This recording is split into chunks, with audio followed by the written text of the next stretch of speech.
না মামা, জায়গাটা আমারও খুব প্রিয়, সেই জন্য আপনারও প্রিয়।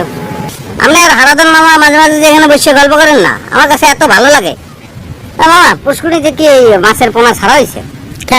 আমি কি তো প্রকৃতি দেখার জন্য ডাকে নিয়ে এলাম? না মামা, ওই জায়গাটা এত ভালো লাগছে, এই জন্য ভুলে গেছি যে আপনি কিছু গুরুত্বপূর্ণ কথা আমারে বলবেন। গুরুত্বপূর্ণ কথা আমি আপনাকে বলবো। মামা, পুষ্কুনিতে যদি আফ্রিকান মাগুরের পোনা লাগায়, চুপ করে তো করলা। কথা কি আমি তো কব না তুই? ও মামা, তাহলে ভুল হয়ে গেছে, শুরু করেন আপনি। বাহরের কাছে তুই কি কইছ? বহরের দ্বারে আমি বলছি, মামা সমবয়সী যুবক ছেলেবেলে একসঙ্গে ওঠা বসা করি, নানান ধরনের কথাবার্তাই তো হয়, সব তো আবার আপনার দ্বারে এমনিতেও বলা যাবে না। তো সে যদি কোনো কুট্টামি করিয়ে থাকে, আমার যদি আপনি একটু ধরাই দেন, তাহলে আমি ঘটনার বিস্তারিত খুললে বলতে আছি। তুই নাকি কইছ জামাই তোর অংশের খাচ্ছে থাকতিছে? তোর অংশ কোনটা আমার বুঝায় কত?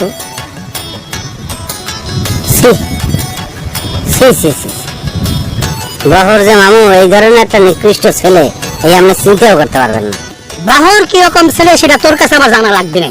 তুই কইছি কিনা সেটা কর। মামা দেখেন, আমার পক্ষে মামা জীবনেও আপনার সঙ্গে মিথ্যে কথা বলা সম্ভব না, এটা আমি পারবো না। এখন আপনি যদি আমার ডাইরেক্ট জিজ্ঞেস করিয়ে বসেন যে আমি কথাটা বলছি কিনা, তাহলে আমাকে বলতে হবে যে অবশ্যই বলছি,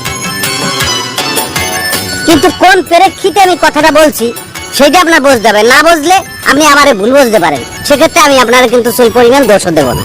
কোন প্রেক্ষিতে কথাটা কইছ কত শুনি?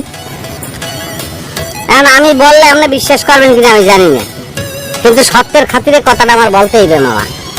আপনি খালি চিন্তা করে দেখেন, আপনার জামাই যার ঘরে আপনার একমাত্র মাইয়া বসবাস করে, এই জামাই রে কিভাবে অপমান করিয়া পারলে গেডি ধরিয়া বাইর করে দেয় বাহর। আমি খালি প্রটেস্ট করছি, লাভ দিয়ে উঠছে আমার মারবে। তুই প্রটেস্ট করার কিনা? আমি তো তাক চলে যাবার কইছি। না মামা, চললে যাইতে তারে আপনি বলতেই পারে, কিন্তু আপনি তো নিশ্চয়ই এই কথা বলেন নাই যে ওরা গেডি ধরিয়া বাইর করে দেয়। জামাই হিসেবে ন্যূনতম ভদ্রতাটুকু তো সে আশা করতে পারে। কথা খোলা না বানা কি হয়েছে সেটা আমার কর। কথা পুরোপুরি বলতে না বললে আপনি তো ভুল বুঝবেন। মামা যেখানে দেখি যে আর পারতে আসি না, বহর ঘেড়ি ধরিয়ে দুলে ভাই বাইর করে দেবে, তার কি কম? হ্যাঁ বলছি, আমি এই সময় বলছি যে দুলে ভাই আমার অংশটা খায়, সেটা কিন্তু মামা আমি কিন্তু আপনার ইজ্জত বাঁচানোর লেগেই কইছি। আর এটা যদি আমার ভুলেই যায়, তাহলে আপনি পিটান তো তার দেই পিটেন আমারে। বহর যে আমার নামে কুটনামি করলো, বহরের কোনো গোপন কথা কি আমার দ্বারা নাই? আপনি জানেন মামা, ওর একটা তবিল আছে, গোপন তবিল, অনেক বড়। কোন থেকে সব আজারের কথা পাইস? মামা আজারের কথা না, এই গোল্লা চাক্ষুর সাক্ষী। আর যে তবিল আছে, এই তবিলে কম করে হইলে 1 লক্ষ টাকা আছে। না এটা তো মামা আমি আন্তাজে বলছি, তাই যদি কম করিয়ে ধরি 1000 তো হইবেই। এখন এই 1000 টাকা সে কোথায় পাইল?